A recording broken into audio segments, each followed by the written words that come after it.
So, faced with the question, where did they go next with this podcast? The guys were recently joined by legendary musical genius Bruce Dickerson, who's agreed to be the new producer of the Stack and Benjamin show. They were all excited to meet him. Hey fellas, I'm Bruce Dickerson. Yes, the Bruce Dickerson. You have a dynamite sound, fantastic sound. I have only one suggestion. More cowbell.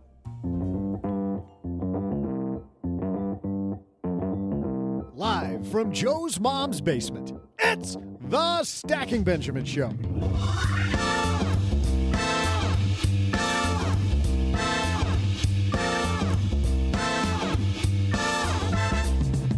I'm Joe's mom's neighbor, Doug, and today, because mom's getting stir-crazy, we're celebrating fizzy bubbles. That's right, Coke was invented on today's date, and to celebrate, we're going to talk about all the real estate the Coca-Cola company's accumulated across the globe to distribute this behemoth. Wait, what? We don't have anything ready for that? I told you guys like an hour ago. Plenty of time. Just go with real estate? Yeah, all right, fine. We'll go with real estate.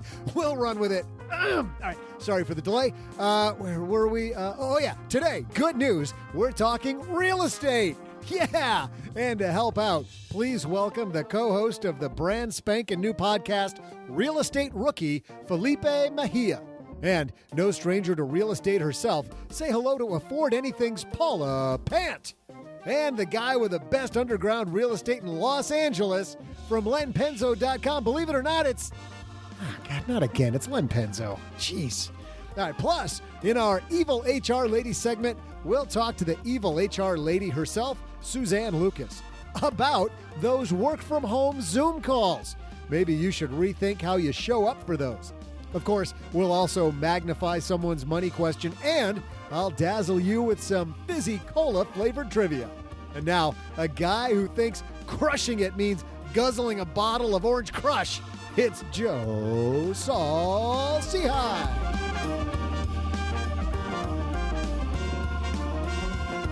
That isn't what it means? It must be my mistake. Hey, welcome to Soft Drinks for the Win podcast.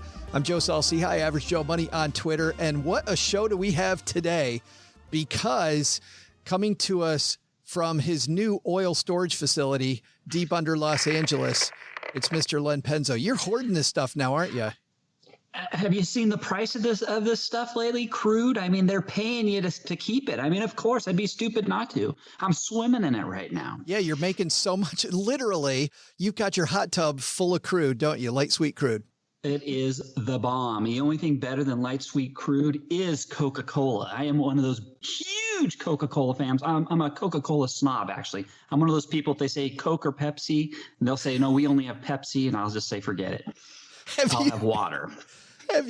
You're that guy that Lewis Black jokes about. You familiar with comedian Lewis Black? No. Lewis Black has a great joke where he's like, you say Coke at the restaurant, they say Pepsi, and you're the guy that goes, I'm not drinking that. I absolutely right. I'll say, I'll have a water, please. Wow. Or a beer or whatever. Yes. You are a snob. I am a snob. Yes. And the woman who is a coronavirus snob, she only gets it if it's going to be like 103-degree temperature. It's Paula Pant. Exactly. If I'm going to get a virus, it's only going to be the best types of virus to get. I'm going to get the one that goes to the edge. Yes. But Len, have you ever been to the Coca-Cola Museum in Atlanta? No, but you know what? That would be awesome to go to. I will have to try it. Next time I'm in Atlanta, I will check it out. When I lived in Atlanta, I had an annual pass to that museum. So I could go as many times as I wanted over the span of a year. I still only went once. How big is it? How big is it?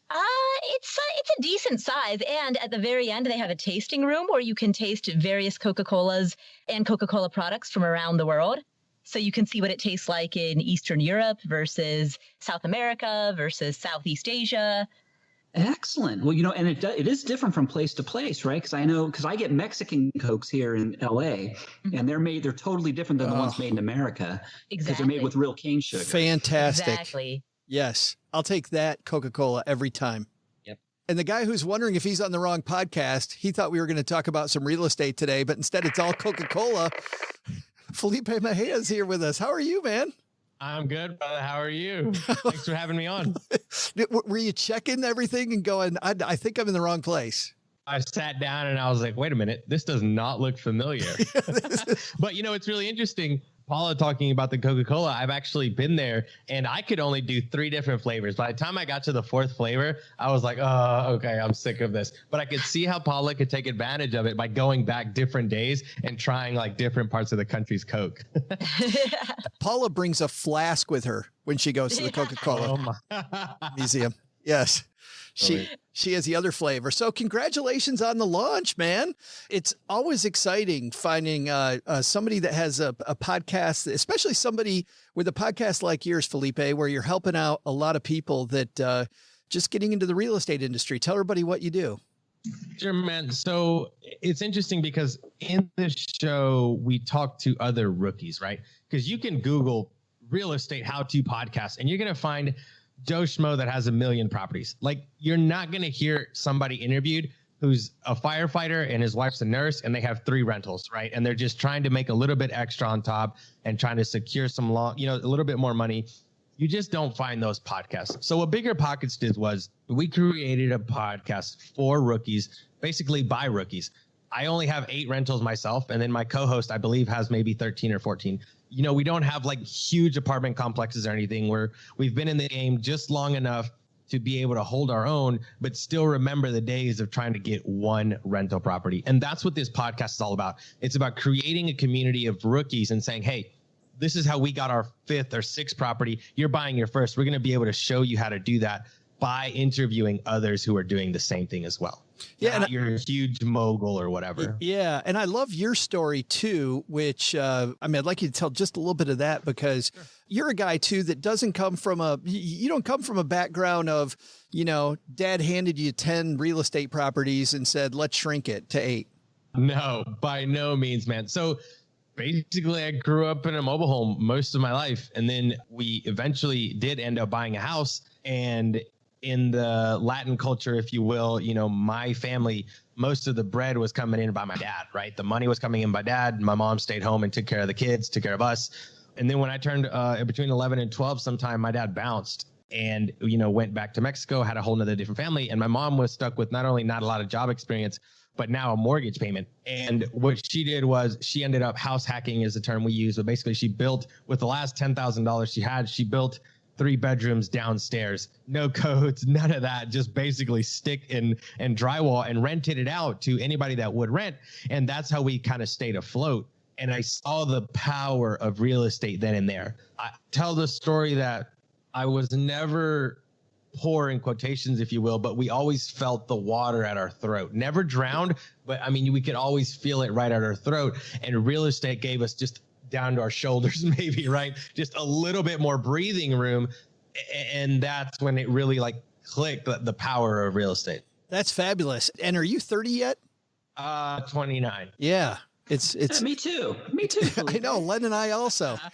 We're all 29. You guys look great. Yes. Yes. And if you want to hear more far-fetched stories, you know where you go for that, Felipe? You head to the Stacker, which is our newsletter. There you go. Head to stackingbenjamins.com/stacker.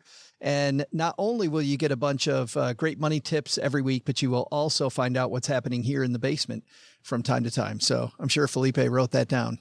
Exactly. Yep. Got it. We got a great show here. We got Felipe, we've got Paula, we've got Len bathing and light crude. So let's get the party started. Hello, darlings. And now it's time for your favorite part of the show, our Stacking Benjamins headlines. Today's piece we're going to talk about comes from a friend of ours, Coach Carson, Chad Carson, the Coach Carson blog. It's a piece called My Top 3 Lessons from a 51-Year-Old Real Estate Investing Pro, a guy named Pete Fortunato. I picked this piece because I like a lot of lessons in here. Whether you're interested in real estate or not, he's got 3 big lessons, and we're just going to take them for everybody one by one. And the first thing is, he says in lesson number 1 that commerce is about people. Len, you're a guy who, before all this stuff happened, was going to retire this year, right? Yeah. How much of your career has been about what you know, and how much of it has been about people? A lot of it has been about people, Joe. And let me tell you something. Even almost 90% of my job opportunities have always come through who I knew. It's the networks I built, the people I've met, and the work that I've done with them and building those relationships. If I didn't build those relationships with those people, a lot of those opportunities I would have never had. And I am just a huge believer in that. That's why it's so important to network. And Felipe, they talk, especially in real estate that you're in, is half the battle is building that team of people that you can trust. Yeah, that's absolutely right. I think relationships are crucial and something that when I was younger, I didn't see the value or power in. And not only is it who you know, but it's also using the people you know in a positive way and not building relationships to see what you can get from it, but building relationships for the sole purpose of building relationships. I feel like at times a lot of people will build a relationship to see what they can get from somebody, and that's never going to work out. Yeah, no, I totally agree with that. And Paula, you're somebody who has a wide network. How did you go about building your team? Do you mean in real estate, or do you mean through the Afford Anything? Well, actually for both, because I'm sure you've got a team of people you worked on in real estate, but also just for your connections for the blog and the podcast. So the reason I ask that clarifying question is because my approach was a little bit different for each of those two. So with Afford Anything, because it's a blog and a podcast, so many people in the personal finance blogging and podcasting space work digitally. And so a lot of the initial relationships that I made started through email communication, it began as a digital relationship. And then it was by going to conferences that I would meet people who I've already established a digital relationship with in the past. So then meeting face to face would solidify what had, for several months been an online relationship that we'd been building. So that's how I've done that with Afford Anything. But with real estate, it was different because so much of that is the people who need to be boots on the ground, the contractors, the property manager, they are local. And so a lot of that was finding one person who just lives in that area who could then facilitate those introductions. It's interesting, Felipe, to talk about what Paula's saying. My wife, Cheryl, and my son, Nick, are buying some real estate together. And in real estate, better than I do, people will tell you anything. So let's get kind of real estate specific. Like when you're building that team, whether it's a general contractor or somebody, electrician, whatever it might be, how do you kind of look through the smoke screen to see beyond that to who the right people will be to help you with a project? I'm going to give two spectrums here. I look for the right contractor by literally going, if I don't have any connections in that city, I'll go to the closest Home Depot at the hour that they open.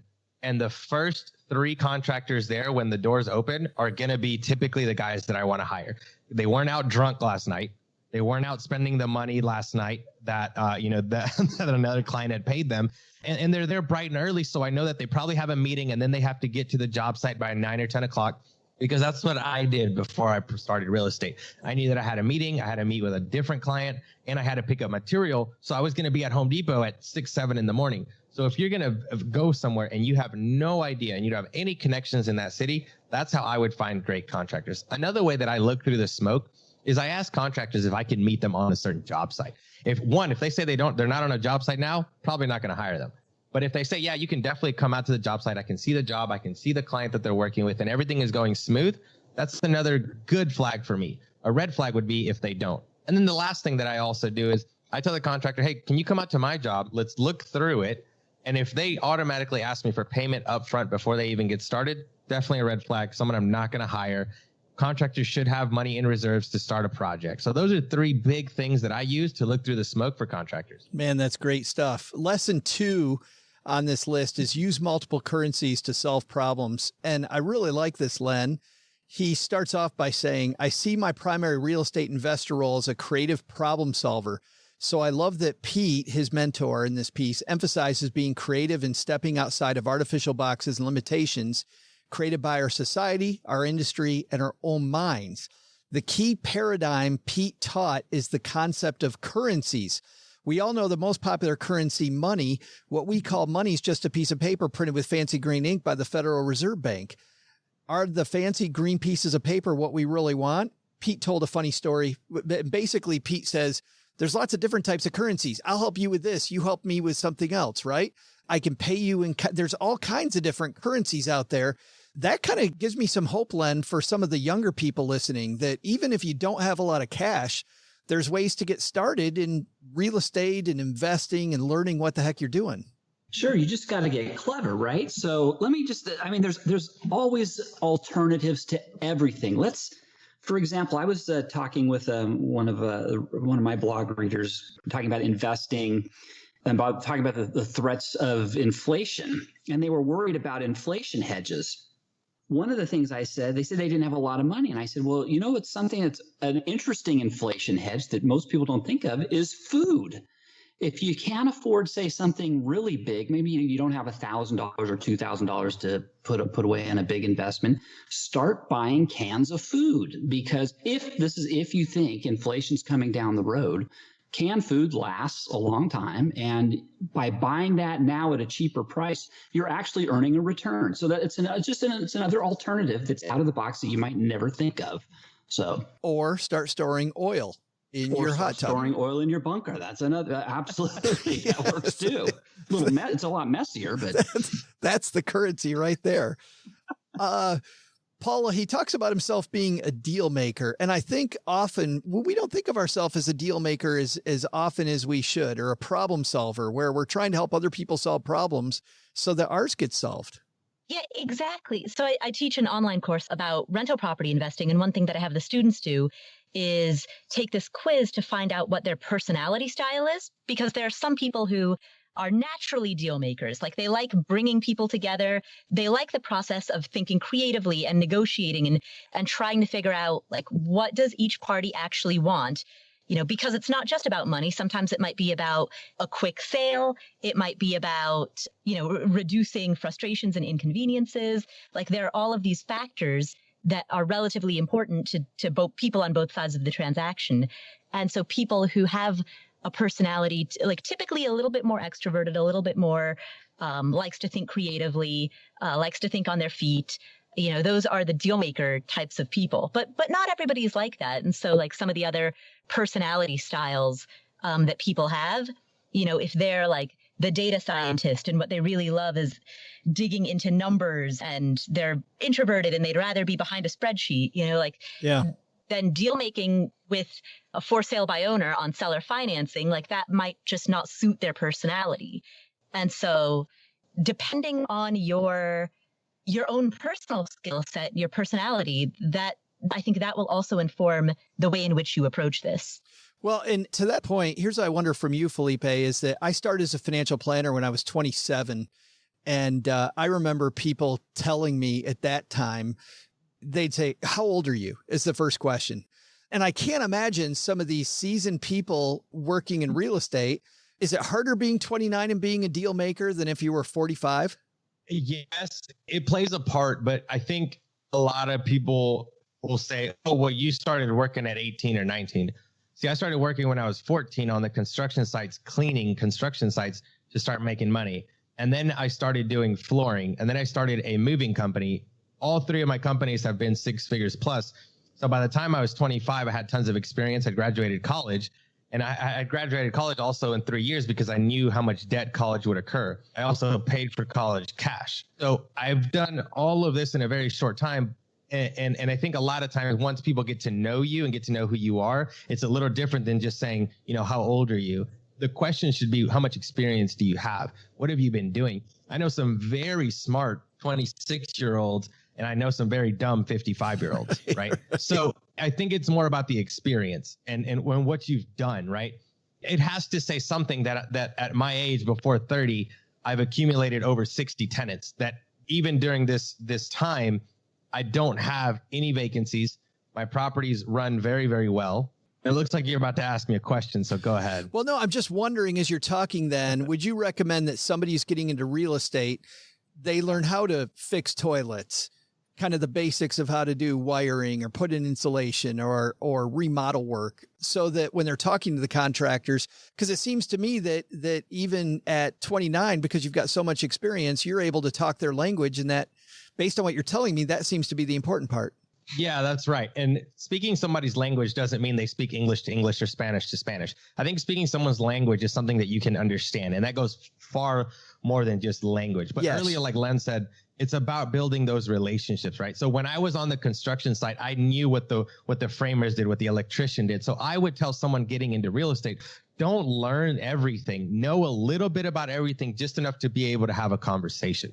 If the electrician comes in and says, hey, you need a 24 volt here, or this, that, or that wire here, or this, or there, be able to hold your own with that person, and you're going to earn that person's respect. If they just come in and tell you need this, this, and this, and you're like, okay, well, how much is it? Then they're not going to feel like you care about their work. I think a lot of the times, even plumbers care about their work. Electricians care about their work. So I would tell a new investor, no, don't learn every trade, but learn enough to hold your own, to be able to have an educated conversation with someone that's going to do work on your property. Yeah. And I definitely wasn't talking about language barrier. I was talking about barrier between, like on the old, Felipe might be young enough. He might not even know this reference, but Len, do you remember the movie Mr. Mom? When he's when he's pretending he's working on the electricity, and the guy comes in and goes, "Oh, is that 220?" And he goes, "220 or 221?" Whatever it takes. Whatever it takes. Yeah, like that's not talking the same language. If he says 220, I got to know what the hell he's talking about, and that, Felipe, is what you're talking about. Yeah, exactly. Just showing the respect of somebody's work goes a long way. Just knowing a little bit of their knowledge and saying, oh, I know a little bit. That's cool. And then you start building that rapport with that person. Then you start building your team, because if you're going to buy more than one rental property, you're going to use an electrician again. You're going to use an HVAC person again. The third lesson that Chad has here is don't forget why you do this. Which it's funny. I was listening to the interview you did with our friends, Brandon and David over at Bigger Pockets. And you were talking about whenever you do, and let me make sure I got this right. Whenever you do a flip, you do that to subsidize your next rental house. So you've got this longer term plan that you're working toward. Yeah. So I always get the question, hey, Felipe, how do you get the 20% down payment for your property? And now it actually Chase Bank is asking for 30%. So it's getting crazy out there. But how do I get that money? It's like, do you go out and work for it? And I would say yes. A lot of the times I would, but I've realized that I can flip a property and use those profits to buy a rental property. Now I am going to pay taxes on that. You can't 1031 exchange a fix and flip. So that's unfortunate, but I do use the proceeds to buy my next rental property. And then even from there, I go as far as paying off a property in cash, getting a line of credit on it, and using that money to buy more rental property. It's not as sexy because I don't get a check to post on Instagram, but I'm able to reuse the same money over and over again. Yeah, that's great. Paula, on a bigger level, there's also, don't forget why you do this in the first place, right? I mean, people can get so obsessed with the task that they never use it for any bigger picture. Yeah, exactly. I mean, the reason that we're doing any of this, the reason that people, whether it's investing in the stock market or investing in real estate, the idea is to have financial security and build wealth so that you can live in the way that you want to live. And sometimes it can be so easy to get caught up in the numbers that you forget what purpose your money is trying to serve. Like if there's a decision that would significantly improve your life, but it's going to cost a lot more money, and you have that money, then at a certain point, you have to be okay with the fact that you are going to spend extra. Len, when you were busy working for the man, there's lots of, and you're still busy working for the man. There's got to be lots of times where people want extra hours from you. They want extra stuff from you, and you got to remind yourself why you're doing it. Yeah. And I was thinking on this one specifically, don't forget, it's really important, especially for those, this is a non-real estate example. For any career, you have to remember, you have to know why you're in your career and what you want to do.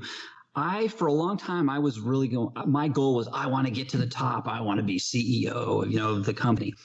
And then after a while, I realized, as I got higher up the chain, I was like, these guys are working there, way more hours. My bosses were working way more hours than I wanted to put in, and it would be taking away from my family.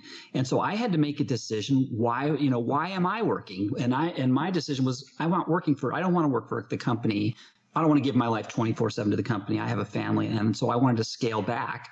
And so I kept that in mind. And once I realized that, it made my work career so much nicer, because I knew exactly, hey, I don't want to go all the way to the top. I want to stop at this. I got to the level I was happy with, and I stayed there, and I just excelled at that position. And it was a good work balance, good work-life balance. Yeah. And if you're thinking about somebody at the beginning of their career, or like talking about this specific piece, somebody starting out in real estate, of these 3 lessons that Chad goes over here, Len, what do you think is the biggest takeaway? Of all 3 lessons, which one's the most important? Yeah. Oh, that's so hard. You know what? I'm going to have to go with the last one. Don't forget why you're doing what you're doing. Because if you don't know that, then all the other ones don't even make a hill of beans a difference. Paula? Yeah, I would say that it's all about relationships. If you focus first on people, the rest of the business works better in the long run. Yeah, that one's what was the biggest for me. Although I love what Len's talking about as well. Felipe, you've got the last word. Biggest takeaway? Honestly, I think my biggest takeaway is I'm going to steal what Len said. If you don't know why you're doing it, the first time you get hit in the mouth, you're going to quit. And you're going to get hit in the mouth in real estate. And if you don't have a why bigger than yourself, then you're going to quit and you're not going to do it. The first time the plumbing goes out, the AC goes out, you're going to be like, oh, this is trash. So you have to know your why and you have to pursue that.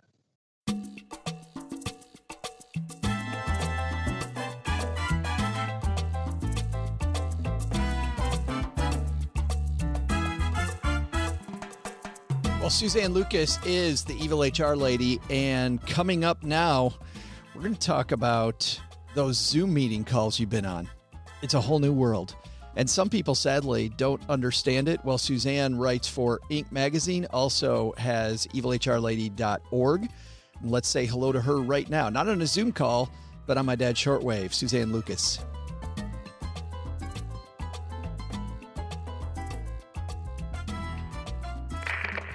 And joining us on my dad's shortwave, it's our good friend, Suzanne Lucas, the evil HR lady, back. Hey, I'm happy to be here. I'm so happy that you're here with us. Everybody, Suzanne, is doing these Zoom call meetings now. You and I have both seen some hilarious memes. I think half the world saw the one with the woman that didn't realize her video was on and took the phone to the bathroom. That was a big one. But you wrote a piece for Inc., and it also appears on your site. We'll link to it on our show notes page. A judge's request highlights why you need a telecommuting dress code. Tell me what you wrote about here, because this will kick off a great discussion, I think. Well, the judge in Florida, because of course it was Florida, where else would it be? Of course. He said that he had people showing up for attorneys. These were not, clients. These were attorneys showing up for court, virtual court on camera. He said one was shirtless, a male shirtless lawyer. Another was a woman in bed in her pajamas. And then a third in a swimsuit with like a little cover up over. And he said, it's court. It's still court. And you need to dress appropriately. Sometimes I think we can get too casual when we're all at home. I saw this there's a really dumb show on Netflix. I think it's called 100 Humans. I don't recommend it, but they do these, it's awful, but they do these non-scientific studies with these 100 people where they put them through all kinds of weird testing. But one of the things that they tested that has to do with this, they made up stories about people and said that they were criminals. And one person was classically, quote, good looking, and the other person wasn't. Was kind of what they would classically say was just middle of the road, like most of us, right? The good looking people in their non-scientific study always got off lighter. Like the people that were going to give them a sentence, let them off lighter. And it always seems like people who dress the part, people who try a little bit, get a better sentence. Why would somebody show up at court in a bathing suit? Well, can you imagine if you were the client and your attorney is there? I would flip my lid. And, I wrote this and every time I write about dress codes, I get emails saying that how dumb I am because we should judge people by their performance and not by their dress code, but by what they're wearing. And yes, you should judge people by your performance, but actually how you dress is part of your performance. It's Communication. That's why we dress the way we do, is to communicate to others. When we go to a football game, what do we wear? We wear the colors from the team that we're supporting. We're communicating.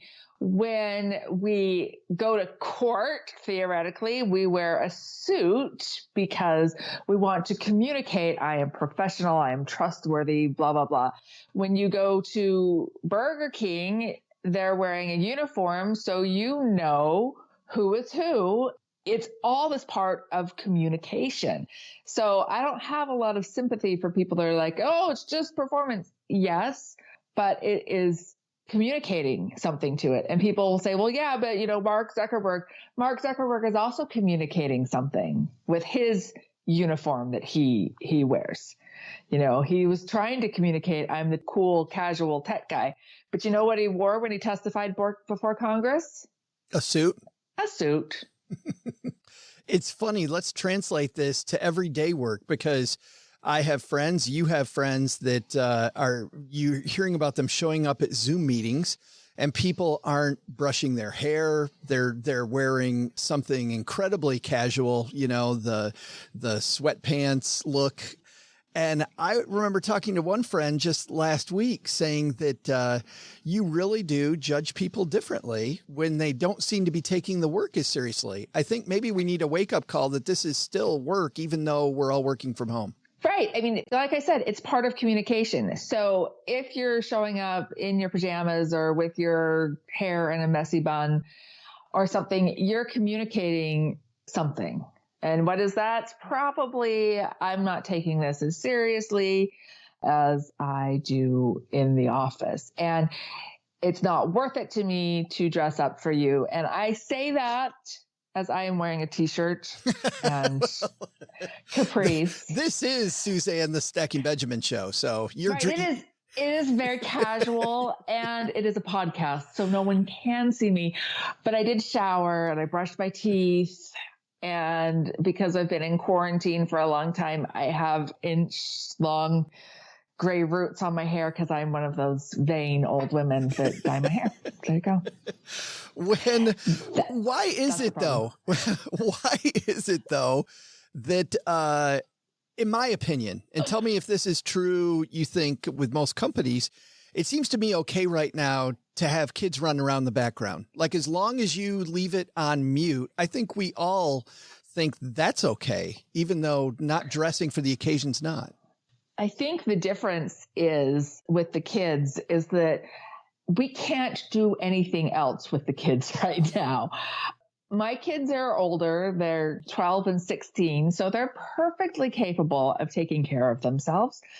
But by golly, they keep appearing when I'm on video conferences. And depending on what I'm doing, to be honest, I didn't warn them to stay away for this conversation because I know that you're going to love me anyway.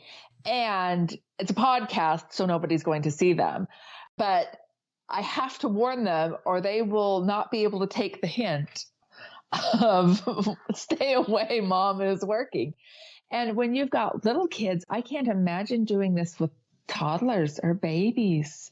I mean, I can't imagine trying to juggle all of this with little tiny kids. So I think people are much more forgiving of the little kids because you can't send them to daycare. You can't send them to grandma's.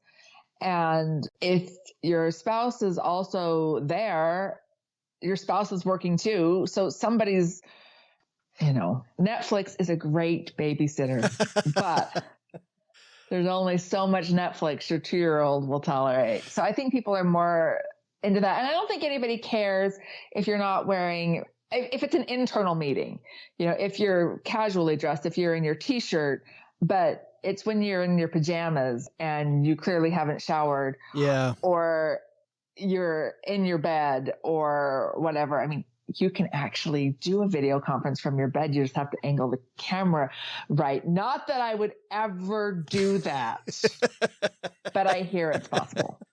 You heard a rumor. I heard a rumor. Wild rumor. That it's possible. Well, I think we need to remember what you said about children, because we've also seen these videos of parents just blowing up at their kids because they ran around in the background. And I think that if you're the kind of parent that might do that, I think worse of you that you blew up at your kid in the background than just us realizing that this is the condition right now. Yeah. And I don't want anybody to blow up at their kid, but I also want to recognize for everybody, this is not normal. This is so not normal. I first started working at home when my 16-year-old was a baby. And I did eventually go back into the office, but then I've been home exclusively for the past 11 years. So I have a lot of work at home experience, but I had daycare and I had a nanny, and this is not that. This is not that. There is no nanny, it just, you can't have one right now. And although I did read an article about the poor rich people in New York who are suffering because their nannies can't stay and their maids can't stay. So they had to figure out how to clean the bathrooms and how to change diapers for the first time in their lives. And I cried. I cried, Joe. It's so sad. But it's a life lesson, Suzanne. It's a life lesson. It is. I will link to this piece, by the way, from Inc. A judge's request highlights why you need a telecommuting dress code. Just because employees work remotely, it doesn't mean you don't need a dress code. This is still business. Last question for you, Suzanne. What we're going through right now, though, you've been in HR and covering human resources for a long time. Does this change the game permanently for the way we work? Yep. We're never going back.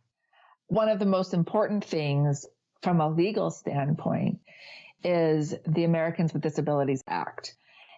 The Americans with Disabilities Act says that you have to give reasonable accommodations to someone that has a disability of some sort.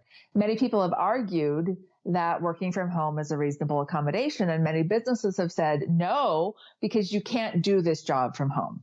Now, when we've had this time period of a month, 2 months, 3 months, let's see what it is, where people have been successfully working from home, never again will a business be able to go back to any of these jobs that people were able to do from home during this shutdown and say, no, it's not reasonable, because we can point back and say, but we did it from home for 3 months. So why is it no longer reasonable?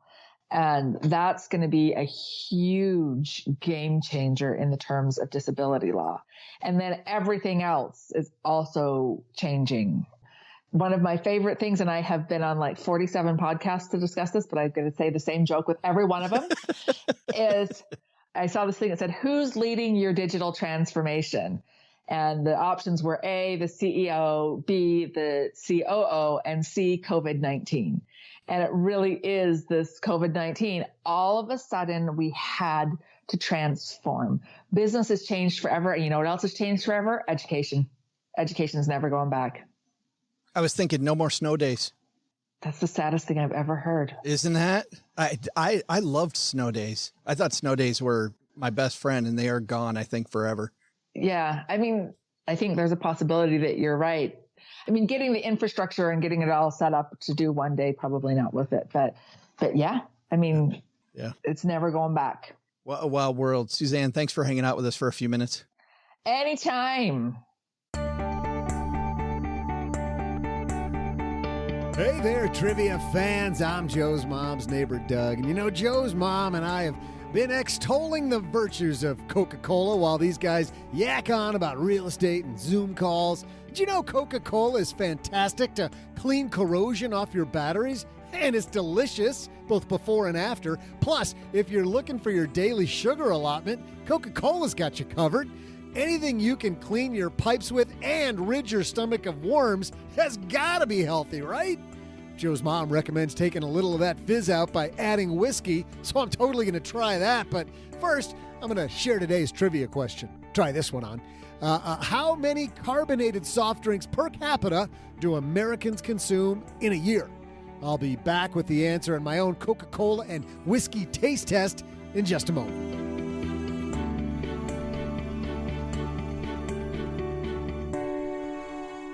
Oh, I'm sure that's going to go well. That will be great. But Felipe, you are playing on behalf of OG today, who has a much-deserved day off. That means that you are in the lead. For those of you new to the show, we play this trivia every week, and we have a year-long competition for a fabulous prize at the end of the year. And OG has 6 Len has 5, and Paula has 4, which means, Paula, on this annual servings of carbonated soft drinks, do you want to go first, in the middle, or last? I will guess last. All right. Len, you want to go in the middle, or you want to take it away? The middle, please. Who knew? Which means, Felipe, Who knew? you get to throw the first dart, my friend. I don't know. Let's go with 7,300. This is each person. Each person. Yes, this is per capita, per year. Oh, God. One person, 1 year. One person, 1 year. Yep. I'm shooting in the dark here. 20? 20. Len? He's doing math over there. I've got my calculator out here. So per person, this is really wild. Per year, well, 356 days in a year. And let's just say, I'm going to say, boy, this seems a lot. I'm going to do it, though. I'm going to say 1.5 times that. 534 soft drinks a year. So you think the average person has a can and a half of Coke a day? Yes. Hey, there's big gulps. See, I was saying, you have those super big gulps, those 64, right? What's when you're saying a drink, I'm assuming it's a 16 ounce, right? So if somebody's having a big, I know I have a coworker, he comes in with a super big gulp every morning.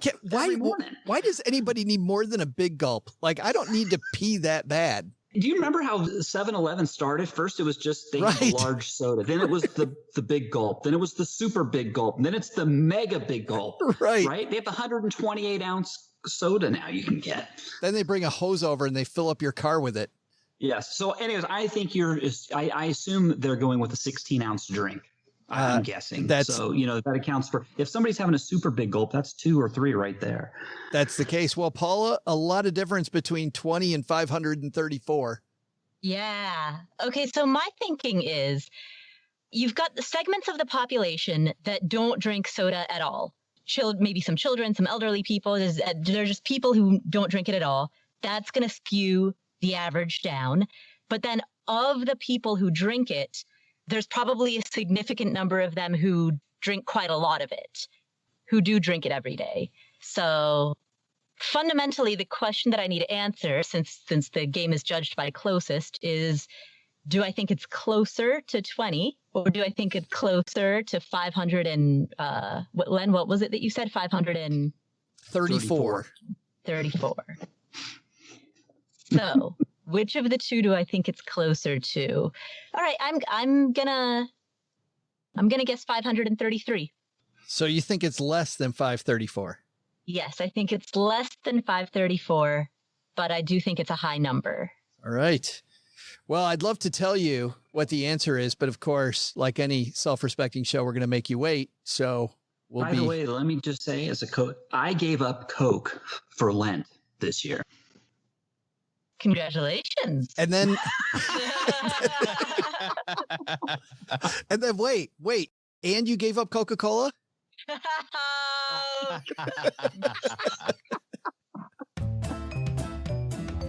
Bonjour. Welcome to French Made Easy with me, your host, Mathilde. Today, I'm joined by certified financial planner Devin Carroll, and together we will share a popular and simple French phrase so you too can use it in your own life. Sound easy? Sure. Today's phrase is mutual funds with high fees make me uncomfortable, Larry. In French, you would say this popular phrase just like this. Larry, les fonds de placement avec des frais élevés me mettent mal à l'aise. Once again, Larry, les fonds de placement avec des frais élevés me mettent mal à l'aise. Now, let's hear certified financial planner Devin Carroll try it. Ready, Devin? Okay. Fonds communes de placement, Larry avec des honoraires, élevés me font mal à l'aise. Ugh, nailed it. Perfect! See how we sound almost exactly alike? You too can speak French easily and comfortably listening to Stacking Benjamins. See you next time. Au revoir! All right, Felipe, it appears that Paula and Len think you might be a little light there at 20. However, I'm hoping that people aren't drinking, on average, a Coke and a half or two a day. Well, and to your credit, you still have into the low 200s, so you've got a lot of breathing room here. That's true. I forgot about that. Yes. Yes, and then Paula, you're low to mid 200s up to 533. Yeah, exactly. I've captured a pretty wide range. Yes, and Len, if they're guzzling the stuff, it's all you, brother. Well, I hope my colleague at work who comes in every day with that big gulp, super big gulp. That's what most people do. We'll carry it for you. Well, Doug, what's our answer, man? Hey there, trivia nerds. I'm Joe's mom's neighbor, Doug. And Joe's mom's right. Jack Daniels added to Coca-Cola. It could catch on. Not only does it take out some of the bubbles, I found I sing better, too. Check this out.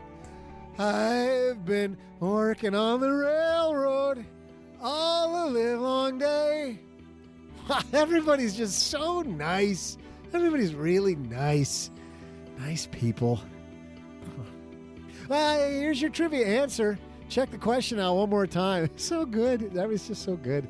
Oh, sorry. Your trivia answer. Yeah.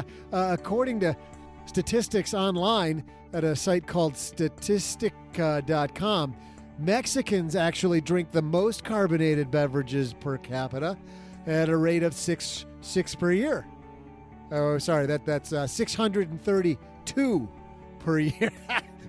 My bad. But our question was about the USA, right? So, I mean, who cares about how many other people are drinking in other countries, because we care about the good old USA, which had nearly identical number at 625. 625. The biggest winner in all of that? Yeah, Coca-Cola, of course. Wow, I love that. What a great answer. I got to say, this is a really fun trivia question. Not only was Coca-Cola created on today's date back in 1886, but because so many people drink it back in 2018 that their brand value was like $70 billion. So wait, like it's healthy, it's a fantastic battery cleaning agent, and now old Doug's going to show the neighborhood kids how great it is to help you burp. They're going to love that lesson. That's life skill right there that they're just going to be able to take with them on about their way, making the world better. Don't worry, I'll be 6 feet away when I'm teaching them how to burp. Heck, they'll be able to hear me from the backyard. See ya! Yes. Wow. 625. That is a lot when you consider, again, that so many people don't drink it at all. So the people who are drinking it are drinking a lot. Yeah, that's scary. Yeah. Now you know why diabetes is so high. The incidences of that. Yeah, Felipe, with a guess like 20, you must be in Paula's group that doesn't go near the stuff. Look, I'm just hoping that it gets better. Yes. Yes, absolutely. Me too. I don't drink it. But Paula, how many Coca-Colas have you had like last month? I maybe had one carbonated drink in the last month. In the last month, zero. And granted, I had coronavirus, so the last month is different than normal. Are you going to keep using coronavirus as your excuse for everything? But even in a non-coronavirus month, I still rarely drink it. Very rarely, maybe once or twice a month. Well, maybe next we'll hear that Coca-Cola cures coronavirus. Maybe that'll be the next. Who knows? Hey, guys, let's take out the magnifying glass and help somebody do better with their money. Today's hotline call comes to us courtesy of magnifymoney.com. Felipe, you know what happens when you go to stackingbenjamins.com/magnifymoney? Tell me. You find out that those financial products you use at a brick and mortar bank, probably not best in class. They rate over 92% of the products available online, whether it's checking accounts, savings accounts, credit card reward programs, balance transfers, 0% cards, student loans, whatever it is, stackingbenjamins.com/magnify money. Today, we're going to help Scott magnify his money. Say hi, Scott. Hey, Joe and OG. This is Scott calling from Indianapolis. Long time, no talk. So I've been wondering, with the whole global pandemic and economic downturn, I'm wondering if the old rule of thumb of having 3 to 6 months of an emergency fund is no longer valid. Has the paradigm shifted? Is a 9 or even 12-month emergency fund now the new measuring stick on which we measure financial security? Interested in your thoughts. Thanks. Stay safe. Wash your hands and don't touch your face. Scott is a longtime listener of the show, and I know that Scott's a doctor. And Scott, back at you, man. Scott probably comes around the virus far more than I do here in Mom's basement. Hold up. So thanks for the question, Scott. Felipe is the guest. Let's start with you. Are you thinking more money in cash now is a better place to be, especially with maybe the instability of renters or that income stream? I would say that securing long-term debt right now is very important. Cash is very important. You can't eat without it, right? Obviously, I don't think that I would be hoarding a ton of cash right now. I would be securing my long-term debt, opening up a line of credit, and paying things during the pandemic. I would not be paying for things with cash. I would be paying things with the line of credit or a credit card, and then paying those minimum payments for now, calling my credit card company, seeing if I can have a 0 interest payments just for right now during this time. And then once we get to the other side of it, then paying off that debt, obviously not over leveraging yourself. And that might be a little naive. I don't know. I definitely am really interested to see what Paula's going to say. But I think for me, that's what I'm doing. I'm securing long-term debt, refinancing all my bad debt. And do I have cash? Yeah, absolutely. But having open lines of credit, I think those are really strong and positive right now as well. Well, I like Felipe going to long-term debt because obviously then your payments are lower too. So then if things get really bad for you, then your monthly overhead's not as high. Correct. Yeah. Do you worry about like what happened in 2007, 2008, though, if you go with just credit? Because we saw very quickly banks, if we end up going that way, banks ended up cutting credit lines very quickly. Use it while you can. Yeah, exactly. So if you can open up a line of credit, I would take it all out and have the cash or have it available. And if it's in your contract, so what happened in 07 and 08 that I learned from my banks was that they could cancel it at any time. See, the Federal Reserve definitely cut that out. Banks can't shut down line of credit now just because they want to, which is why they have to go through the heavy process that they go through now, making sure you go through a closing company, paying your closing costs, et cetera. They can't just close lines of credit now without you messing up. Now, if you have a payment that you missed, or if you're not on your P's and Q's about your lines of credit, then yeah, you might be able to fall in trouble. And then you gave the ball to their court anyways. But if you're fiscally responsible with your line of credit and your open credit cards and you're paying, there should be no reason for them to close it, because at the end of the day, they make their money off the interest anyways. Len, I will just bet before you tackle this that you prefer gold bullion to dollar bills. Yes, I do actually. But that's for the big thing. That's not for emergency funds, so to speak. That's for long-term savings. Sure. But the thing for me with a line of credit is the thing I worry about, and maybe it's, is jobs. What if you lose your job? And then what? Personally, I'm with Scott. I say, yes, up your cash holdings to 9 or 12 months. Personally, I think that's what I would do, because there's just so much uncertainty out there. There's 22 million plus people out of work right now, and I think it's only going to get worse in the near term. And it's just, if you can save as much cash as you can, save it up, because you don't know how long you're going to be out of work. Is this an issue of both, though? Do you also like what Felipe's saying, making sure you've got open lines of credit if you have to run to those, Len? Oh, yeah, certainly. Well, hey, look at all the big corporations right now. They've had all their revolvers. They're using them all up. They've taken all their line. I mean, they took every last penny from their revolvers right now. If I was a gambling man, I'd do what Felipe said. I'd do that. Or if I was really a gambler, if I really thought everything was going to go to crap, I'm not recommending this, folks. This is gambling, total gambling. Don't do it. Put it all on a credit card if you think the whole credit industry is going to blow up, because that is very possible. I mean, the credit is in trouble right now. So, but don't do that. That's a total gamble. Yeah, don't do that. If you're wrong, that's going to be very painful. Because if it goes the other way, an idea and then tell you not to use it. Right. Just charge up those credit cards. It's a non-recourse loan, but don't do that. Charge up the credit cards, Paula. Head for Vegas. Put it all on black, see where it goes. I bet that's what you're going to say, isn't it? Something like that.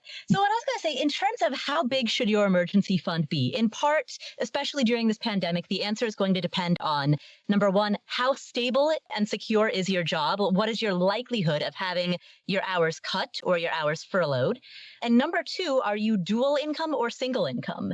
Because if you are a one income family, or if you're single, then you are in a more vulnerable position than somebody who's part of a dual income household who has their spouse's income that they can fall back on in the event that they lose theirs. So as long as they haven't spent up to their two incomes, right, Paula? I mean, a lot of people are two income and they spend all of that income. They have no discretionary left. Right. But at least you've diversified your income streams, right? If you've got two people's incomes, your household income is not going to drop to zero. Whereas if you're single or if you're a one income household, your household income drops to zero. It's like, it goes from 100% to 0% overnight. And that's a huge risk. And so depending on those two factors, the likelihood of your industry, your job, cutting your hours, and also whether you're single income or dual income, I would say everybody needs a minimum 3 to 6 month emergency fund. And if you are in a more vulnerable position due to your job or your household arrangement, then I would go to between 6 to 9 months. And I would have no objection if people wanted to even save up a year. I think that's totally fine. And if you have business, if you yourself run a business, if you're a small business owner, I think having a year's worth of cash reserves for your business so that you can make payroll, pay your employees, is a very, very good idea. So 12 months for your business, 6 to 9 months for your personal life. Unless you're an airline. Really 3 to 9. Unless you're an airline, Paula, then you just wait and the government, buy you out. Felipe? Can I mention something there, man? I really want to explain a little bit more of myself. And so the way I invest is I use credit to buy my investment properties, depreciating anything I use cash for.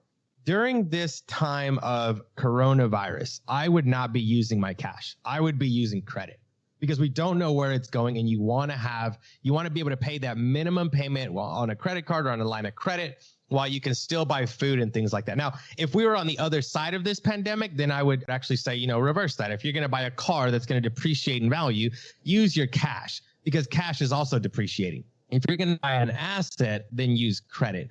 I guess that's just what I was saying. I definitely agree with Paula. Have 3 to 6 months cash in reserve. But I just personally think that right now is not the time that you're going to go out and buy all your food on cash. I would use my credit first and then my cash because we don't know how long this is going to last. Well, and the other point you make when you say minimum payments as well is that, you're hoarding cash as long as you possibly can. Exactly. I'm not saying run out and pay off your credit card because then you're just paying the man. Right now, you need to be very careful what payments you are doing. I would not be running to pay my Netflix account. I would be running to make sure my family has food right now. So making sure that you're using your funds to make sure that you're maximizing your life right now. Netflix is not as important as eating right now, if that makes sense. I don't know, man. It depends on how good Tiger King season 2 gets. My wife might say the same thing. Well, that's going to do it for today. Hey, Scott, big thanks for the question and stay safe, my friend. And if you've got a question for us, head to stackingbenjamins.com/voicemail. And that's where you'll find us. All right. Let's give our guest of honor here the last word. Len, we'll start with you. What's happening over at that crazily titled lenpenzo.com?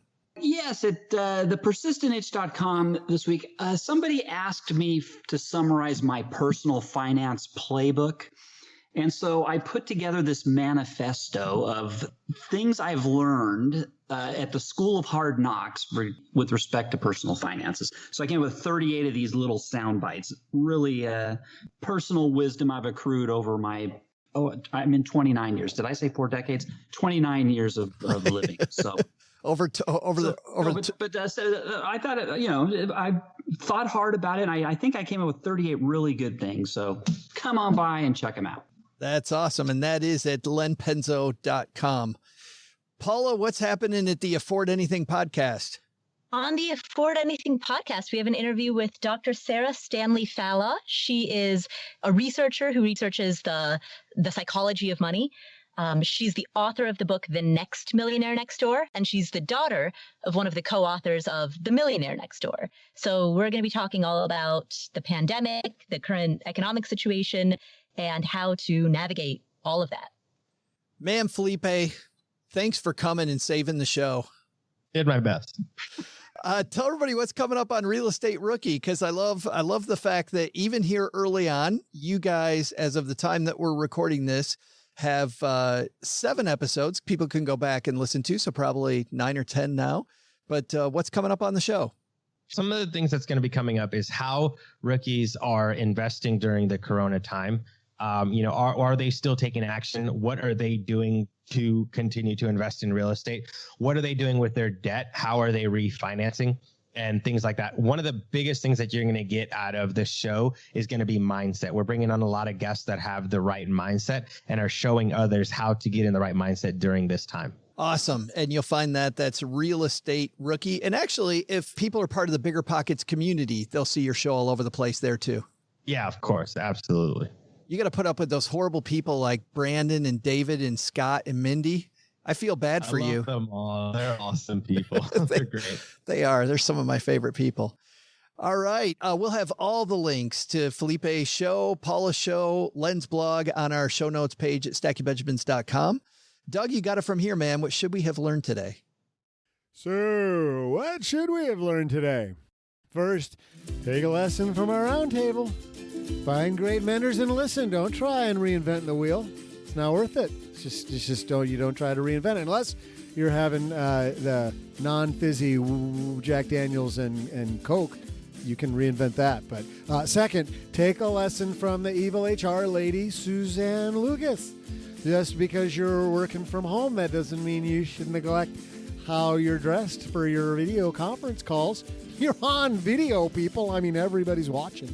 But the big takeaway, Joe's mom just mentioned that some guy named Warren Buffett owns a ton of Coca-Cola stock, like a ton. Makes sense. If Coca-Cola is good enough for Warren's buffet, it's good enough for us here in the basement.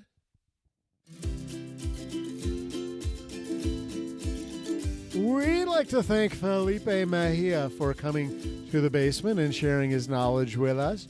You can find more about Felipe's show, Real Estate Rookie, wherever podcasts are distributed, or on YouTube under Felipe Mejia, or also on our show notes page at the place where we put our show notes. Oh, and speaking of buffets, are we ever going to see one of those again? I mean, they're just gone. You're going to miss reaching out under that sneeze guard to grab a handful of chicken nuggets, just as many as you want. You just get them all, especially the ones that kid in front of me put back. He put back all the best ones. Oh, and also we should thank Suzanne Lucas for sharing her knowledge on how this crisis is going to change the way people work and do other business stuff. You can find her at theevilhrlady.org, right there at the Evil HR Lady. Oh, that's hard to say. I think I had too much non-fizzy Coke, Joe. Paula Pant appears courtesy of AffordAnything.com and Afford Anything Podcast. All the Afford Anythings. Len Penzo appears courtesy of lenpenzo.com and theangelofdarkness.com. This show is created by Joe Salsihai, produced by Richie Rutter-Reese, and engineered by the amazing Steve Stewart. Online, visit us on Twitter at SBenjaminsCast or on our Facebook page. I'm Joe's mom's neighbor, Doug, and I do not like computer jokes, not one bit. SB Podcasts may receive payment on the show from sponsors and guests in the form of books, giveaway items, discounts, or other remunerations. That's a big word. There's no way you take advice from these dorks, but like Joe's mom always says, don't take advice from people you don't know. This show is for entertainment purposes only, and before making any financial decisions, consult with a real financial advisor.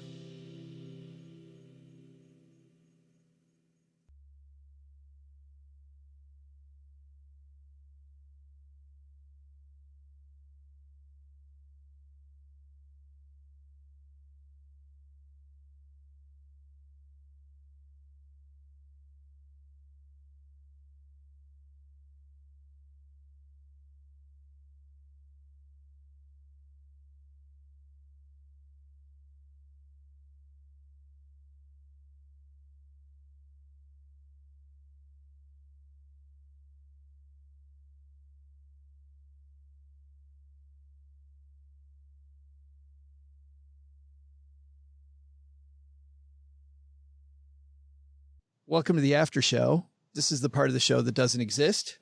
What happens here, Felipe, stays here. We don't talk about this. I found this thing on an entrepreneurial website about these crazy inventions people came up with. And all three of you are business owners. And I thought that you guys would know a good invention if you saw it. So why don't we walk through these and a few of these? These are 11 crazy business ideas. We're probably not going to do 11, but I thought we'd take a few of these. So the first one is called the firefighter. And it says here that it's a urinal with tiny flames in it that you got to put out. This guy writes, boredom during the usual going to the bathroom is finally a thing of the past. With the all-new firefighter, tiny flames inside the bowl of the urinal stay lit until patrons extinguish them. Upon flushing, the bowl relights itself for the next gentleman. As an added bonus, the ambient light from the urinal can act as mood lighting for any dimly lit restroom. Felipe, are you investing in that? I am so investing in that. That is a winner. It'll keep me going for ages. Definitely going to buy. Len, you like that company? You investing in that idea? You know, I do, and I've seen similar things. I've seen the dartboard in the urinal. Have you seen that, where you can score points? And I've seen the fly. You got to hit the fly. It has the fly in the bottom there. I was thinking the fly just painted on the back is so much. I mean, think about all of the fuel cost for the urinals. Yeah. That would be. Paula, would this work for women? You just kind of move around and see if you can. No, I think you have to be able to pee standing up to be able to make this work. But they do sell funnels that can facilitate that. So this can pair nicely with a pee funnel. And then you investing in it? If somebody gets the pee funnel, you invest in it then? You know, I wouldn't invest in the company. I just don't see this being a big seller, but I would certainly I would certainly tweet about it. I would certainly. These guys said no because it could be a fire hazard. They said probably that. The second creative idea here, a website that shows you the first 10 to 12 minutes of any movie in the world. The person wrote, most people make up their mind to continue watching or not within that time frame. If the producers know what they're doing, any spoilers revealed within the first 10 to 12 minutes are not real spoilers. What do you think, Paula? A website that just shows you the first 10 minutes of a movie? No, I'm not a big fan of it. There's already so much oversaturation in terms of movie review sites and movie this and that and the other, and there's movie bloggers and movie critics, and there's so many ways to determine what movies you want to watch. Even just reading the reviews on the platforms that host the movie, I just don't see this taking off. But Felipe, do you watch many movies? I do. I actually love watching. See, Paula doesn't watch any movies, so I probably shouldn't have gone to her. She's like, this one, she doesn't even know who Darth Vader is. So, oh man, we got that. But so as a guy that watches movies, then think about the time savings that is, Felipe. I mean, 15 to 20 minutes and you can decide if you're in or out. You like it? No, hate it. I'd be upset. I'd want to watch the whole thing then and there. Either way. Len? Yeah, you know, I like it because, you know what, you can't rely on those ratings because, you know, I like Nick Cage movies, you know, and whenever I see the ratings, they're always a half star, 1 star. And every movie I see they're 5 stars to me, but the ratings are always 1 star, a half star. Yeah, I would definitely do this. I mean, there have been a few clunker Nick Cage movies, but not many. I still think National Treasure is just such a great movie. What a campy fun movie. Those are really good. But you had to get into the really obscure ones. I mean, he does some really, really obscure stuff. But okay, think of it this way. So let's say each of these previews are 15 minutes long. If you watch 4 of them to determine which movie you want to watch, that's an hour. That's half the length of a movie. So you're not saving any time. Well, the first one's good, though. You don't even need to see the other 3, right? Well, good point. Last one I have here. Since this is a podcast, what do you guys think about Twitter for audio or like audio Vine? Somebody says, I can see this happen, but like Vine, will people stay with it during the long run? Like if you could just sample the Real Estate Rookie podcast, if you had like a Vine of it, Felipe, good idea. I think it'd be a great idea, actually. I think it would be two, but I really do. I think, Paula, I don't know if, because you've been podcasting for quite a while, I've seen some of these come and go and nobody ever pays attention. I always thought it's a pretty good idea. You can just sample it. Yeah. I think short snippets of podcasts, having a social media platform based around that. Yeah, I could see people, podcast enthusiasts listening to that. So why hasn't it taken off yet? There are there's social media platforms out there. So many attempts at creating the next Instagram that every coder wants to do. I think it's just a very tough market. It's a tough market to stand out in. Len, would you listen to something like that? Like a Twitter for podcasts? I'm not so sure. Maybe, here's my recommendation, Joe, is why don't we try it out right now? Why don't we each get a quick audio, do a Vine? Each of us. Yeah. And I think just what I need is more fucking work. It's exactly what I need. If I could get more work on it. Get to. Pass.